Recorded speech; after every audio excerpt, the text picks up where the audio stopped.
আসসালামু আলাইকুম। আপনি কি জানেন ফিলিস্তিন সম্পর্কে কোরআনে কি বলা হয়েছে? এই ভিডিওতে আমরা জানব কোরআনের আলোকে ফিলিস্তিনের ইতিহাস, মর্যাদা ও এর পবিত্রতার কথা। ভিডিওটা শেষ পর্যন্ত দেখুন। আপনি অনেক অজানা তথ্য জানতে পারবেন ইনশাআল্লাহ।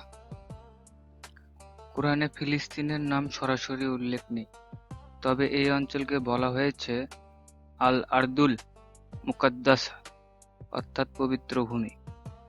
সূরা আল মাইদা আয়াত নং ২১-এ বলা হয়েছে, হে আমার জাতি, তোমরা সেই পবিত্র ভূমিতে প্রবেশ করো, যা আল্লাহ তোমাদের জন্য নির্ধারণ করেছেন।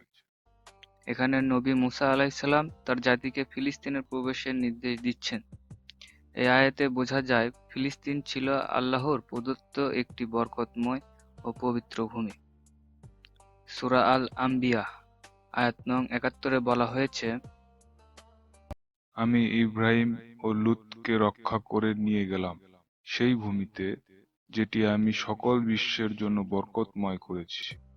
এই ভূমি শ্যাম অঞ্চল, যার অন্তর্ভুক্ত ফিলিস্তিন।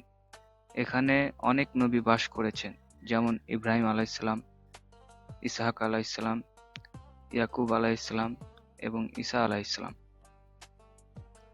সূরা আল ইসরাহ আয়াত নং ১-এ আল্লাহ তাআলা বলেন, পবিত্র ও মহান তিনি, যিনি স্বীয় বান্দাকে মসজিদুল হারাম থেকে মসজিদুল আকসা ভ্রমণ করালো।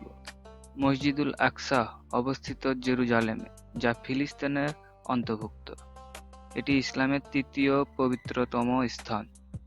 নবী মুহাম্মদ সাল্লাল্লাহু আলাইহি ওয়াসাল্লাম এখান থেকে ঊর্ধ্ব জগতে মেরাজে গমন করেন।